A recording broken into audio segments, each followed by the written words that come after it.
Well, welcome everybody. Sorry for the bit of delay, and thanks for hanging with us and for spending some time with us the next hour. My name is Enrique Aleman Jr. I'm the director or the co-director for the Center for Educational Leadership at Trinity University, as well as the director of the Trinity Tomorrow's Leaders Program and faculty member in the Department of Education. It's a real pleasure to have you all here today as part of our second speaker for our National Speaker Series this year. We're very excited to hear from Dr. Susan Faircloth from Colorado State University, and so she'll be starting in a minute. Before we get started, I'd like to first acknowledge on this Indigenous Peoples Day. I want to say that I honor the original peoples of these lands and acknowledge the atrocities of assimilation, discrimination, and genocide inflicted across generations, while also recognizing that I'm standing on stolen lands. It is with gratitude, humility, and respect that I greet you today for the sharing of this knowledge here at Trinity University in San Antonio, what is known as San Antonio, Texas, and acknowledge that this area is the home and the original lands of the Payaya and Tonkawa peoples of the Coahuiltecan band who thrived along the waters of the Yanaguana River. I also acknowledge that the many descendants of the Coahuiltecans, the Comanches, and the Apaches, and other indigenous people still live here today, and want to unequivocally state that it is our responsibility to enact strategies for honoring, validating, and centering their presence in educational settings and institutions and in the community in which we live. Now, with that, after this acknowledgement, I'd like to again welcome you and to introduce our guest speaker for today. Dr. Susan Faircloth is an enrolled member of the Coharie tribe of North Carolina. She's a professor and director of the School of Education at Colorado State University. Dr. Faircloth is a graduate of the American Indian Leadership Program at Penn State University, which I just learned today and just from reading up on her. Started in 1970. It's probably the first, if not, one of the most well-known programs, graduate programs that's provided American Indians with the opportunity to learn about administration and leadership. And so she's a graduate of the program. She also served as the co-director and the director of that program between 2003 and 2012. So she's a graduate as well as a leader of that program. Dr. Faircloth's research interests include Indigenous education, the education of culturally and linguistically diverse students with special education needs, and the moral and ethical dimensions of school leadership. She's extremely well published. She's prolific for everything from Educational Administration Quarterly, Harvard Educational Review, the Journal of Special Education Leadership, and numerous other journals that are some of our top journals in the field of educational research. Dr. Faircloth has served as a senior associate editor of probably one of the most rigorous and top journals in our field, the American Journal of Education, as well as a member of the editorial board of the Journal of American Indian Education. She's a current chair of the technical review panel for the National Indian Education Study conducted by the National Center for Educational Statistics, the Office of Indian Education, and the Educational Testing Service. And she's serving as the vice president of Division A, which is the division administration of the AERA, which again is our top international and national research organization. Dr. Faircloth is also a former Fulbright Senior Scholar to New Zealand, a Ford Foundation postdoctoral scholar with the Civil Rights Project at the University of California, Los Angeles, and a research fellow with the American Indian Alaska Native Head Start Research Center at the University of Colorado, Denver. And most recently, she's a William C. Friday Fellow for Human Relations. Dr. Faircloth and her husband, Lee, live in Fort Collins, Colorado with their 11-year-old daughter, Journey, and 2 dogs, Prince and Apollo, as well as an assortment of pets. She attributes her pathway into education to her parents. I think she's written about this, Jean and Marie Faircloth, and her tribal leaders.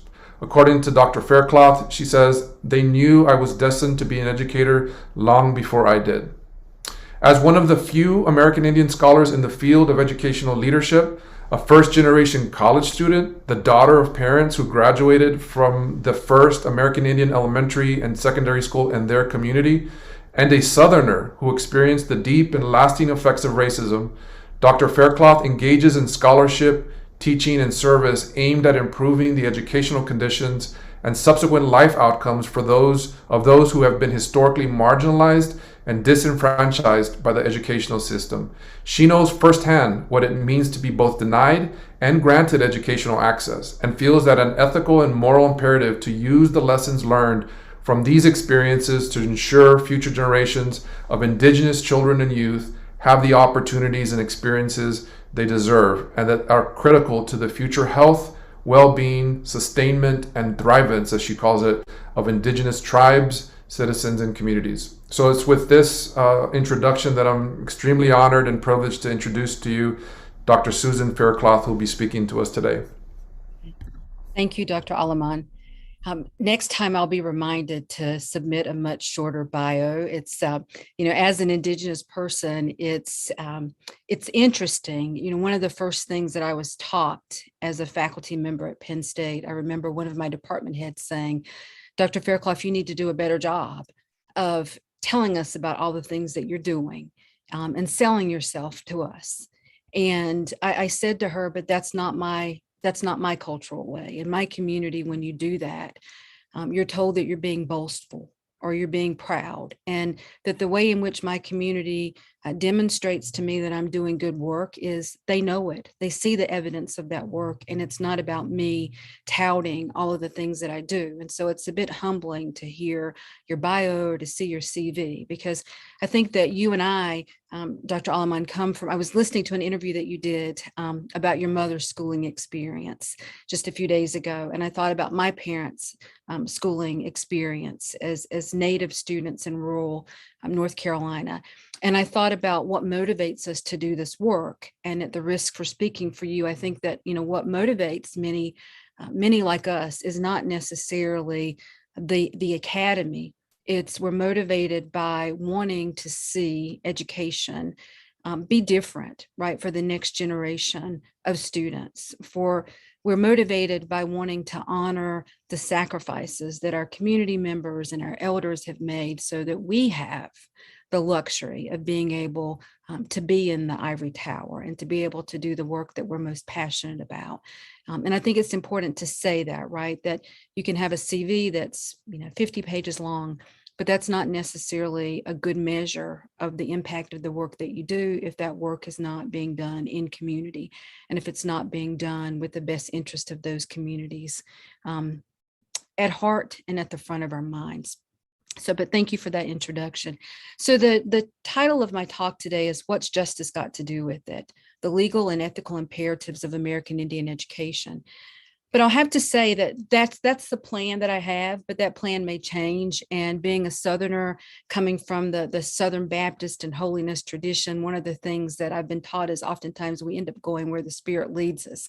And I'm feeling particularly emotional and spiritual today, as today is Indigenous Peoples Day, in addition to being Columbus Day. And so it's a good day to be Indigenous. And I wanted to quote just a short section from the proclamation that President Biden issued on Friday. In that proclamation, he said, "Today, we recognize Indigenous peoples' resilience and strength, as well as the immeasurable positive impact that they've made on every aspect of American society. We also recommit to supporting a new, brighter future of promise and equity for tribal nations, a future grounded in tribal sovereignty and respect for the human rights of Indigenous peoples in the Americas and around the world." And so I've done several interviews over the past few days, and I've been asked on numerous occasions, what does this mean, right? What does it mean for the president to acknowledge Indigenous Peoples Day? And what does that mean for him to acknowledge Indigenous Peoples Day and have it fall on the same day as Columbus Day?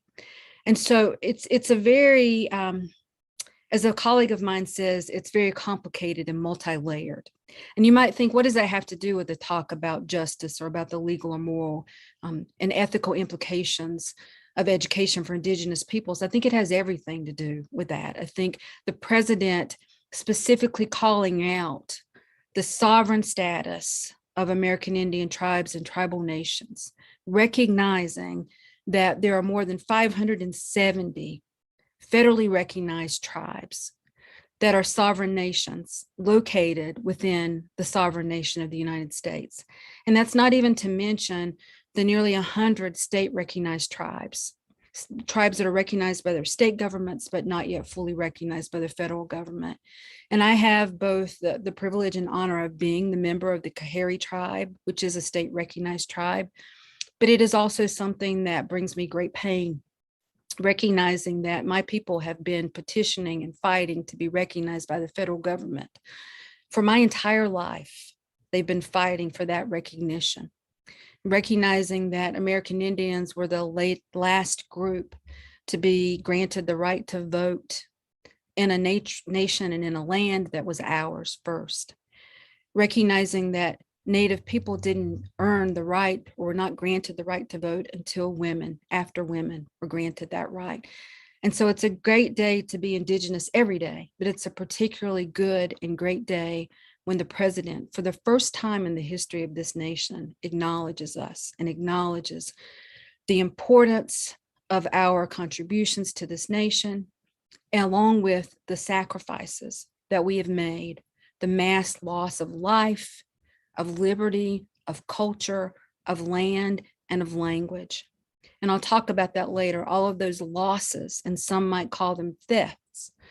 Those are losses that continue to reverberate throughout our communities today. But one of the most touching things that happened to me today is I have an 11-year-old named Journey.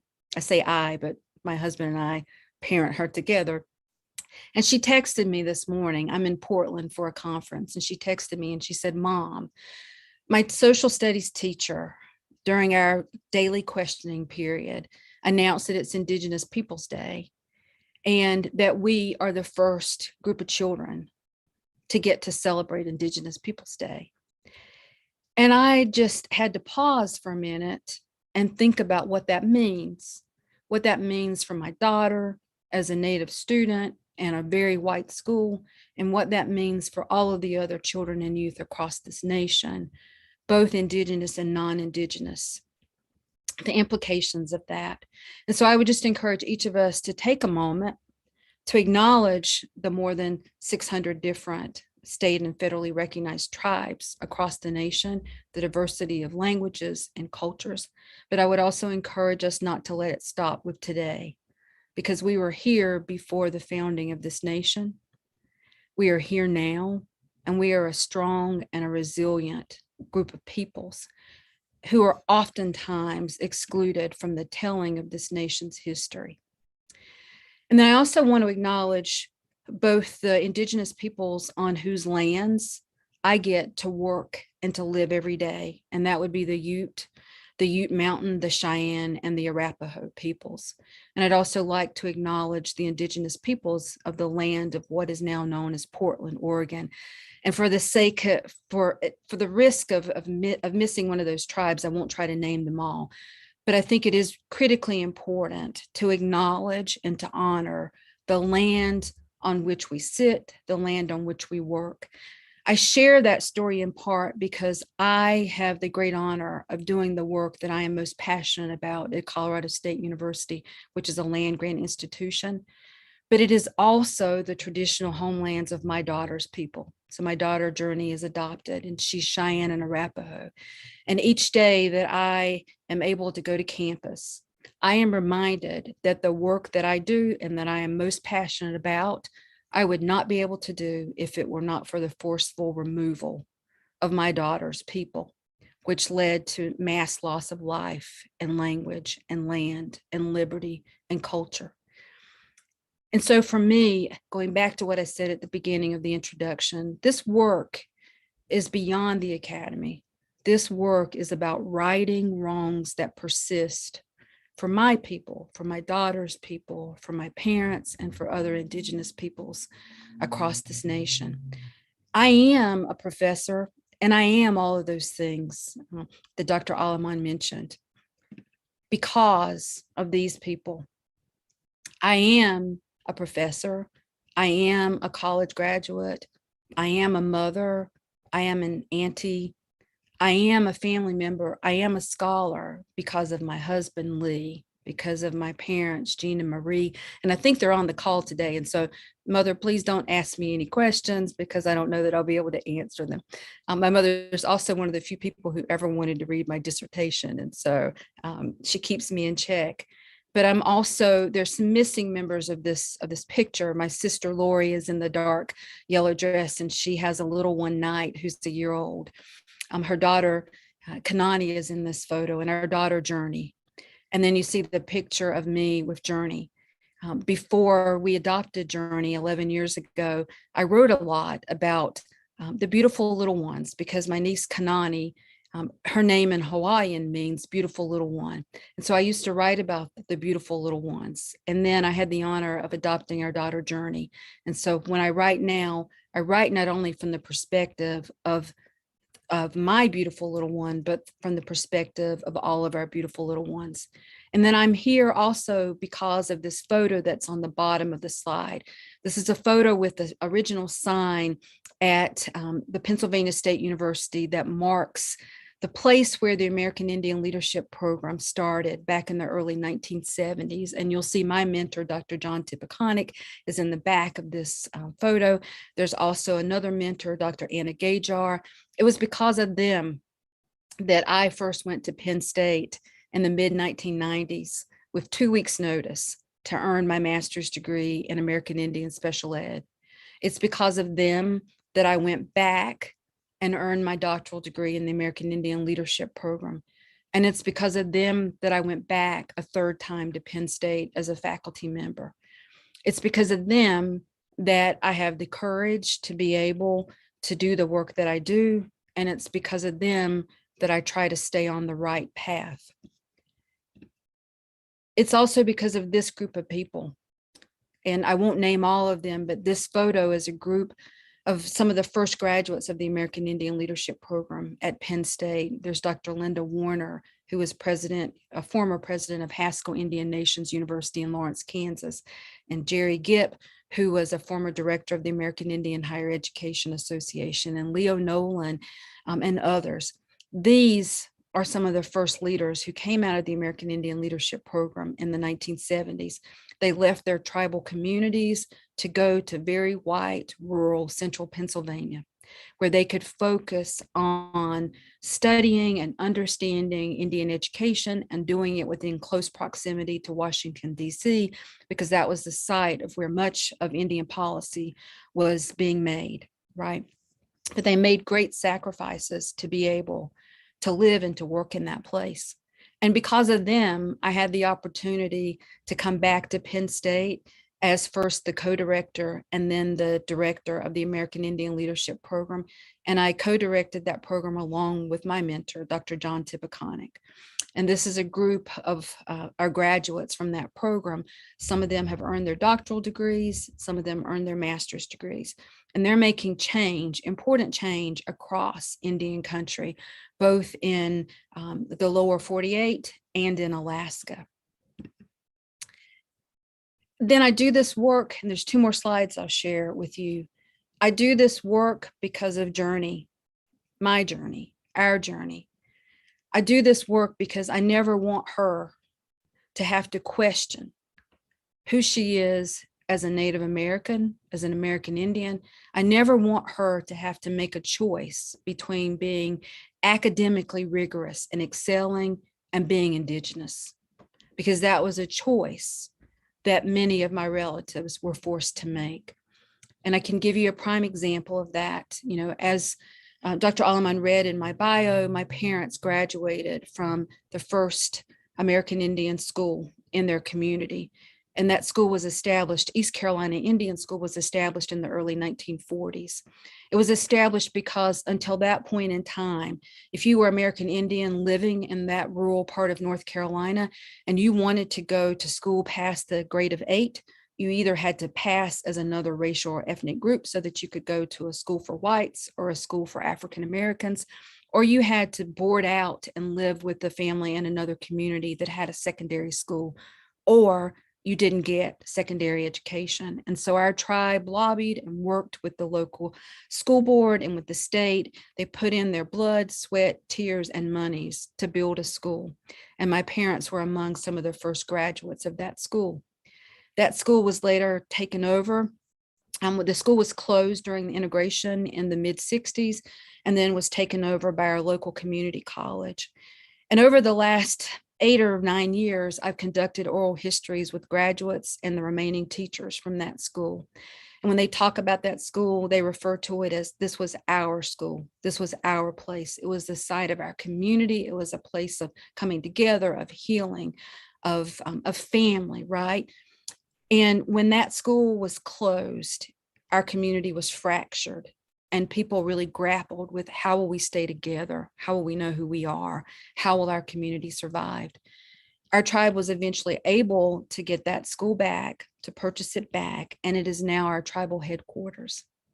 And so I've been trying to capture those oral histories because it is critically important for us as Indigenous peoples to tell our stories, else others will tell our stories and they will tell them in ways that are not accurate. They will tell them in ways that do not honor not only the sacrifices that we've made, but the resilience and the strength that we have. But there are two people that I've not been able to interview as a part of this oral history, and that's my parents. And they've offered numerous times. And, I've never said this to them, but I don't know that I'm ready to hold those stories. I've interviewed some of my elders and had, truck driving, beer drinking, strong men cry while I've talked to them about the story of this school. And they've talked to me about some of the hardships that my parents encountered during their educational experience. And I want to capture those stories, but that, just as the telling of your parents, your mother's story, right? I want to tell that story, but that story comes from a place deep within, and it is not a story that belongs to the academy.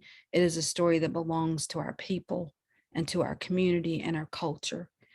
And so when I do this work, I do it so that Journey will be able to remember, so that Journey will be able to be honored and valued and respected as the beautiful, smart-mouthed, difficult, challenging, bright, gorgeous child that she is, right? Because that wasn't an experience that I always had as a Native child growing up.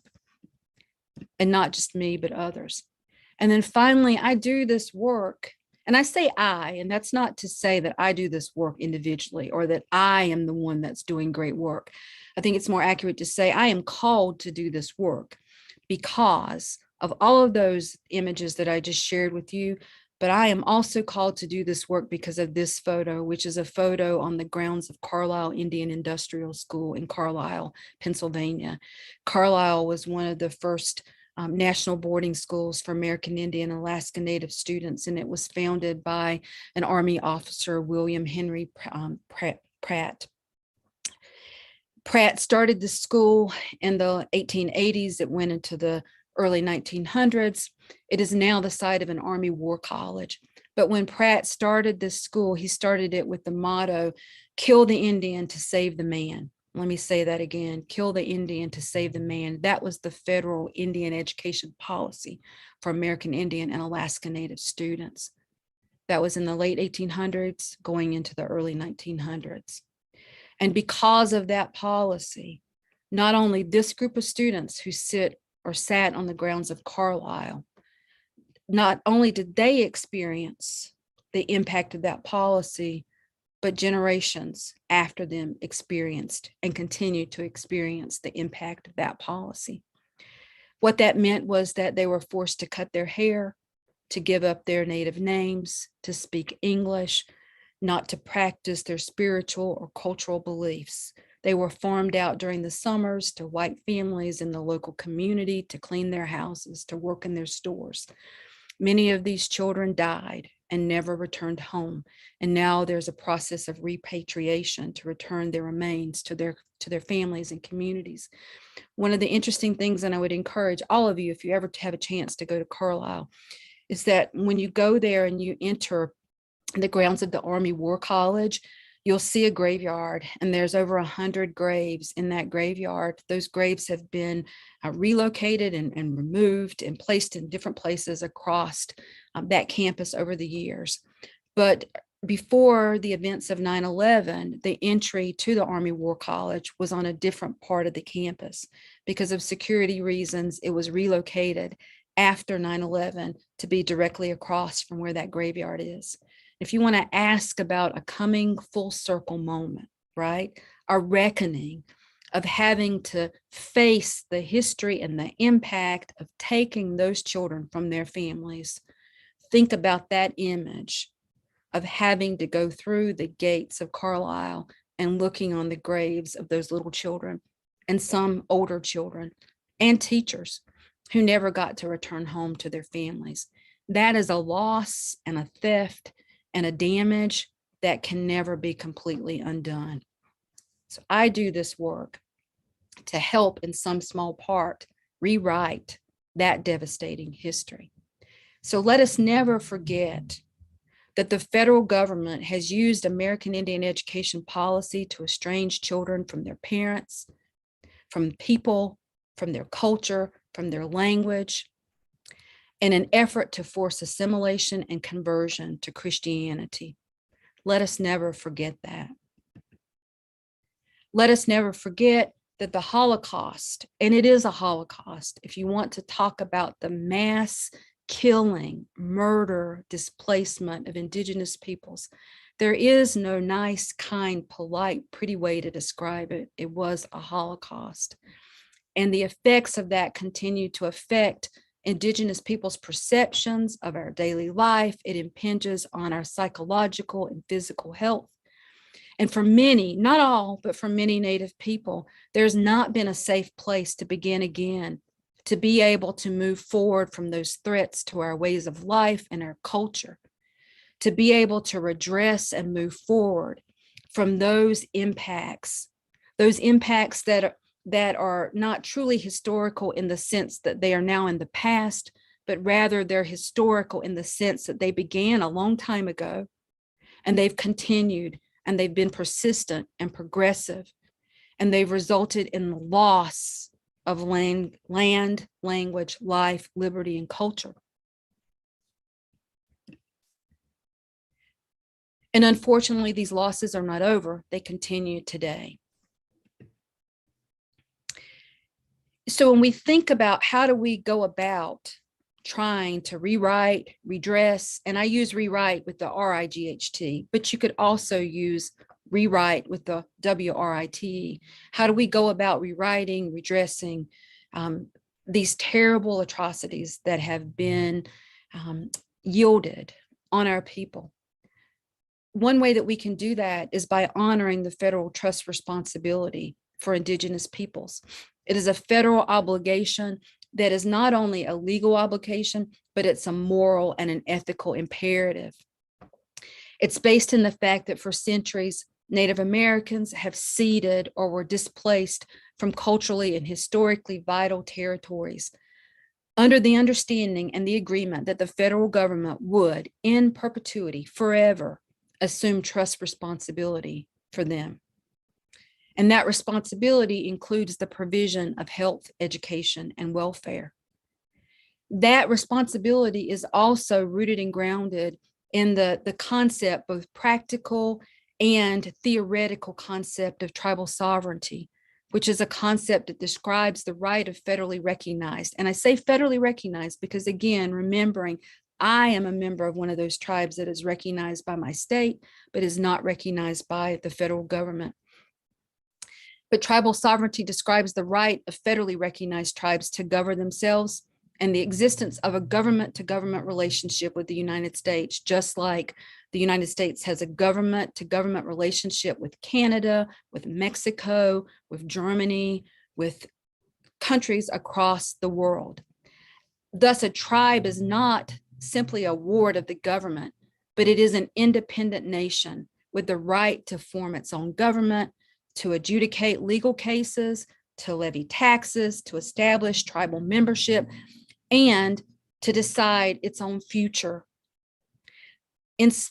Given those rights, that does not absolve the federal government from that trust responsibility for health, education, and welfare that was established in those treaties.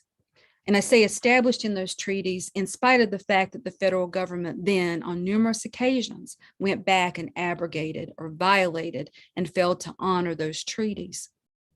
So in essence, sovereignty is not a new concept. It's important that we all remember that sovereignty predates the establishment of even the first colonies in the United States. In the terms of education, it's important for us all to be aware of the Indian Self-Determination and Education Assistance Act of 1975. That was an act that established these offices within the US government to oversee the education of Indigenous children and youth. And it also recognized the government to government relationship between tribes and the federal government. And I share this particular piece of legislation with you because it outlines the responsibility for education, specific to education, that the US government has with tribes and tribal citizens. But I think it's also critically important, and I want to center this notion of sovereignty because there's the responsibility the federal government has, and there's rights that tribes retain, the right to control our cultural and religious affairs, the right to use environmental and natural resources in the way that we see fit, the right to engage in business, the right to provide social services, the right to establish infrastructure, roads, transportation, housing, plumbing, electricity, access to broadband internet. We have the right as tribal nations to establish criteria for who is a member of our tribe, right? There's citizenship in the US and there's citizenship within tribes. We have the right to make laws and legislation, to impose taxes, to establish and implement and enforce civil laws and criminal laws. And we have the right to have our own constitutions and governing documents. We have rights. It's complicated though, right? When we think about this trilateral relationship that one of my colleagues and friends, Dr. Marty Reinhardt, out of Michigan, writes about. He describes this trilateral relationship where there's tribes, tribal nations, there are state governments, and there are federal governments. That's not even to mention local governments, but these are the three primary entities responsible for working with Indigenous peoples. Just because the federal government has a trust responsibility for Indigenous peoples and tribes, that does not give states a pass. The federal relationship does not nullify the relationship or responsibility that states have for tribes, as evidenced by my own home state of North Carolina, which has recognized 7 tribes in addition to one federally recognized tribe, the Cherokee Nation. In spite of efforts that have been made, and there have been efforts, both large and small, to redress and address educational policies that have damaged both individual Indigenous peoples and communities. In spite of those efforts, educational inequities persist and they require immediate action. Dr. Don Tipikonik and I had the opportunity to write a paper when I was working with the Civil Rights Project at UCLA. And in that paper, we talk about the low graduation rates of American Indian and Alaska Native students and the disproportionately high dropout rates, which I refer to as push out rates, because I think that when we use the language of push out, it implies that there's an active process of schools, communities, and individuals working to encourage our students to leave school. When we use the term dropout, there's a connotation that students are independently making this decision to leave school. And I would argue it is in no sense an independent decision. It's a decision that comes together at the confluence of multiple different factors that work together to actively encourage our students to leave school. So what we see is that these inequities persist.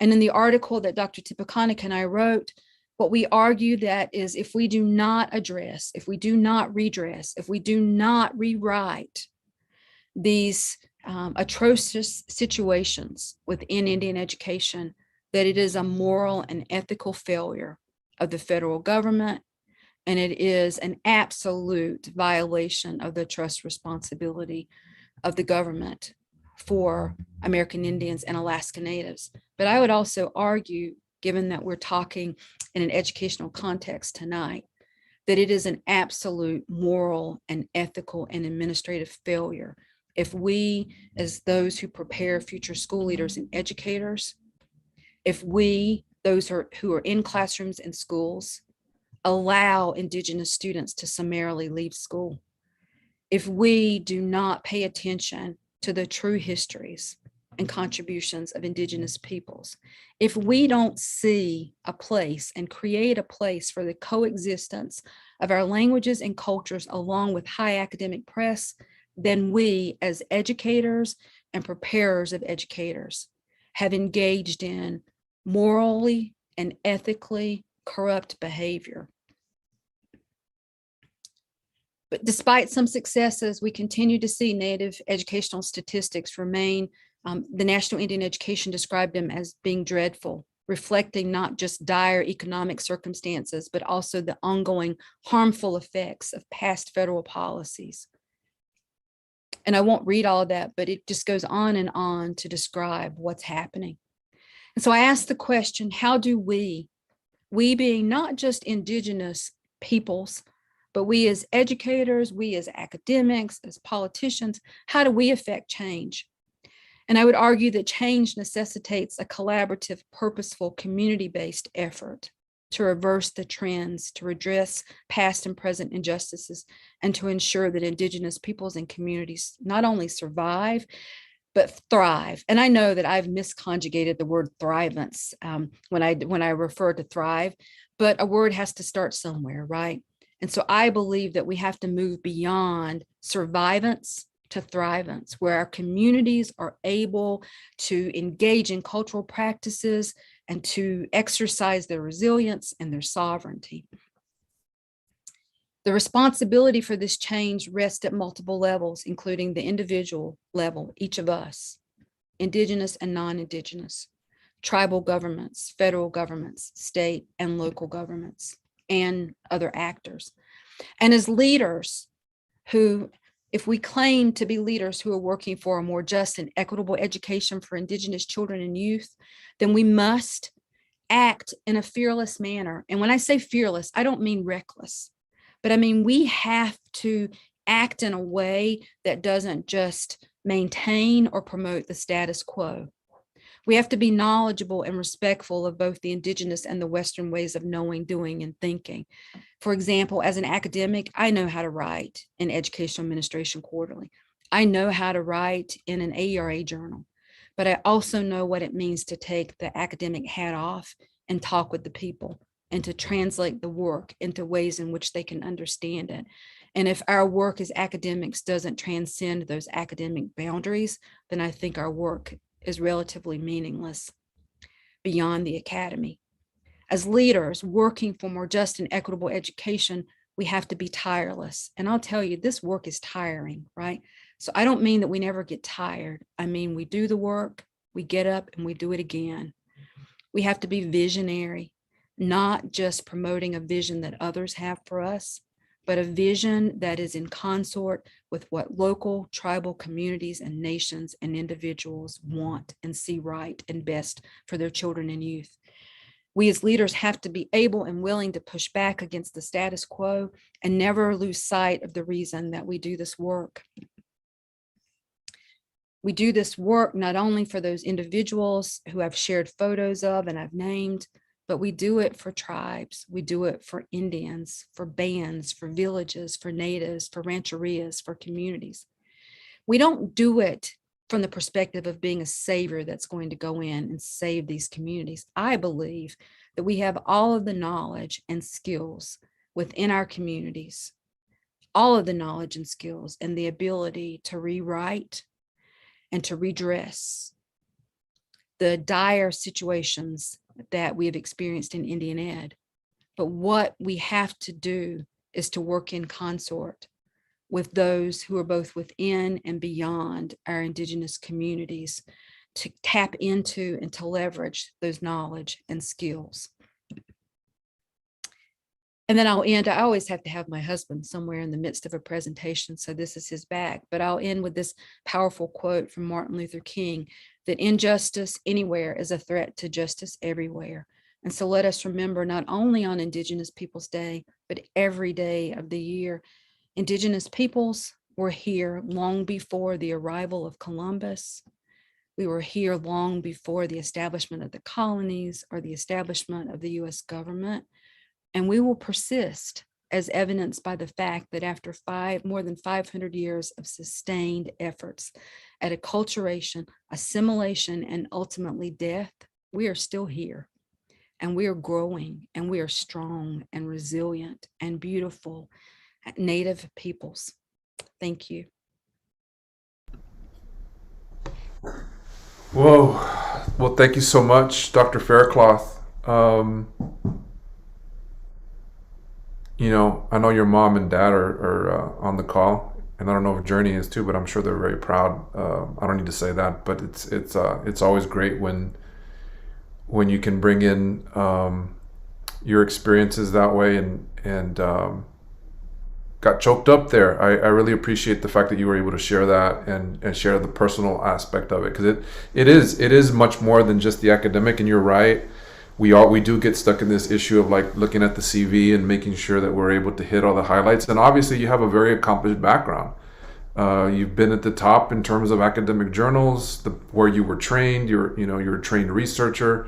You're a published author. But at the end of the day, you're right. If this work is not able to be translated, or if it's not able to be accessible, or if it doesn't change anything in the communities in which we work and we live, then what are we doing the work? And so thank you for challenging us to think that way. A lot of the folks on this call are practitioners. They are in schools right now here in the Bexar County area in South Texas. Everything from being in the classroom to being instructional coaches, and we have our master's students on this call that are wanting to go into educational leadership positions. And so thank you for reminding us that Indigenous Peoples Day is not just one day. It's something that we should be living on a day-to-day basis, Native and non-Native folks. So thank you for that. Thank you. I did have a couple questions. Obviously, here in San Antonio, we're predominantly or a large Latino, Latina, Latinx community, right? And so for many of us, and I'm one of those, right? Being born and raised, going to public schools here, K through 12, the Native American histories in which we are taught in our schools has, for many of us, been erased, right, or whitewashed, right? And that conversation continues to happen today. It happened when I was a kid, and now as an old man, as a parent, it's still happening for our kids. I guess the question becomes some of the questions we're challenging ourselves to think about and work with our students is, how do we change that? Like, how do we actively push back against, disrupt, unequivocally, challenge the ways that our policymakers have tried to whitewash and tried to erase these Native histories that are very much still alive today. Like you said, I was reading today, San Antonio's like the 14th biggest city with the highest number of urban Indian population. But if you kind of read the curriculum in which we're taught, that they're not there. The histories that we're learning. So that's the question: is how do we go about pushing back and disrupting this whitewashing and this erasure that has happened in our schools? I think that's an excellent question. I think we could argue that it's not just an erasure of Indigenous peoples. I think history is told from the eye of the teller, right? From the perspective of the teller. And too often, I think Indigenous peoples have not been the ones who have gotten the contracts, right? Or who've had access to the publishers to be able to tell the stories. And so our stories oftentimes are not told from that accurate perspective or critical perspective. There was a 2015 study that was conducted looking at state history curricula and standards. And what it found is that overwhelmingly, and this was in K-12, overwhelmingly, it found that those state standards, those history texts, history curricula, presented what they described as a very sanitized version of history, a version of history in which Indigenous peoples, mysteriously disappeared after the arrival of Columbus. We occasionally see Indigenous peoples on the plains with cowboys and Indians, and they also appeared during Thanksgiving, right, with the Mayflower and the Pilgrims. So, with the exception of those three occasions, we tend to be excluded, and it creates the appearance that we're not here anymore. And I think that's why it's critically important to recognize not only, the losses, and I've talked about those losses and those thefts quite a bit today, but that's a piece of our history. That is not the entirety of our history, and we're still here. And I think that it's oftentimes there's a tendency for schools and for those who develop curricula to leave us in the past without doing the hard work to bring us into the future. And I can give just a quick example of that, or two examples. The two examples that I would provide is, this is one of my favorite times of the year, right? As an academic, I love the fall and I love the holidays. And I love to eat and all those things associated with holidays. But I particularly enjoy, from an academic perspective, getting on social media during October and November. And why do I do that? Because October is Halloween and November is Thanksgiving. And what I've been doing for the last 3 or 4 years is just going through and surveying social media to see the ways in which schools present Indigenous peoples during those 2 months. And, I am appalled at the images that I see: the tomahawk chops, the red paint, the war paint, the Red Raiders, in addition to mascots that come out, right? Or spirit weeks where we're dressing up as Indigenous peoples. And so there's a tendency to present us either in the past, dead and gone, or as caricatures, right? People who dress up in costumes. And I think that the way forward for us is to take a hard critical look at curriculum, to look at what is there and what is not there. I also think it's particularly important for people like you and me who prepare future school leaders. Like, there's something that we're not doing right. Like, I take a really hard look at myself and those of us who are educator in the field of educator preparation. There's something that we're not doing right. If these myths and stereotypes and absences persist, right? But that requires introspection and a hard look at who we are, and then doing the work to change it, right? That's difficult. That's difficult work to do. And then the last example I'll give is, even though I work in education, I have a PhD, my husband and I have had to go head to head with our daughter's schools from kindergarten till third grade, fourth grade, about the depiction of Native peoples in schools, and trying to explain why this is not appropriate. It's not appropriate to dress children up in brown paper bags and pretend to be Indians. It's not appropriate to sing one little, two little, three little Indian. And I'm always amazed at how difficult it is for people to understand how wrong that is. And I hear people say, well, these are cute activities, right? And I have to say back to them, not everything that's cute is good. Not everything that's cute is harmless.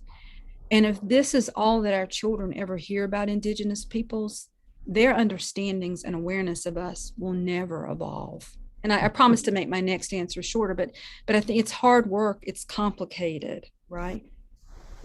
And I think it's you have to be consistent. And I appreciate you saying what can those that prepare educational leaders, those that prepare that next generation of educators, what can we do? What can we introduce them to? What can we challenge them to think about differently? What can we prepare them to do once they go into our schools? Well, there's a Q&A. In the Q&A, there's a question about what texts, books, or stories or shows does Journey love and find affirming? What advice would you give to teachers for curriculum and pedagogy? You kind of started hitting on some of this, but again, we train here at Trinity, we train, some outstanding teachers, and we're always looking for ways of doing this on a consistent basis, not just during October and November. So what kinds of shows does Journey love and find affirming? Right. So I'll say right now, I mean, one of the issues for Journey is the absence. It's not a complete absence, but for many years, there's been an absence of Indigenous characters or role models within children's literature. That's changing. Journey's really into anime right now. So she's just gone into middle school and Yeah. doesn't have a lot to do with American Indians, Alaska Natives, but that's where she's at the moment. But I would recommend that educators look at the work of Dr. Debbie Reese. She's a tribally enrolled member of the Nambe Pueblo, and she has a blog. It's American Indians in Children's Literature, and so she critiques a wide range of literature, making recommendations for literature that should be used, as well as literature that she would recommend not be used. That's a great place to look. Mm-hmm. The National Museum of the American Indian has free curricular materials that can be downloaded and accessed. I would recommend going there. There's an organization called Aluma Native that has curricula for Indigenous Peoples Day, and it talks about ways in which to bring in the land, talking about place throughout the curriculum. So those are some people that I would recommend. There's a professor, and I don't want to mispronounce her work. It's Leilani is her first name, and her last name is Zablian. And she's written a book that looks at the ways in which Native peoples are portrayed across the curriculum. So those are some really good resources that I would recommend as starting places. That's great. There's a question in here around parents and involving parents and families in schools. I know that you've written about this too, and obviously the experiences of your parents and the way in your experience now as a mother, right, has really informed that. But the question is, in order to reform education for American Indian students and other Native peoples, you recommend schools actively involve parents and families in schools and communities. What are some good examples of schools that are doing this effectively? There are so many different schools across the nation. It's hard to just point to one example. I think there are lots of examples when you're out in communities that have large Native populations. So that's easy to draw on. But I'll give you an example of our local school district in Fort Collins, Colorado, where we live, is that there's a faculty member over in ethnic studies who's working to establish a camp for Native students who are interested in the STEM fields. She just brought together family members and children to our local Museum of Discovery a few nights ago and had a meal because Native people like to eat. So there was fry bread and blueberries. And the parents and community members talked about what their priorities are for their children, and then the children played. So that's one way, right? Like inviting parents and families in, recognizing that many of our children may not be reared by their biological parents. There's many aunties and uncles and grandmas and grandpas who are raising children. So thinking about the family and the community and its role in the rearing of children, thinking about the messages that we have. I think you can tell about the extent to which a school is welcoming from the moment that you walk on that campus. And so you want to think about the signs that you have up. You want to think about how the front office staff is speaking to parents and family members.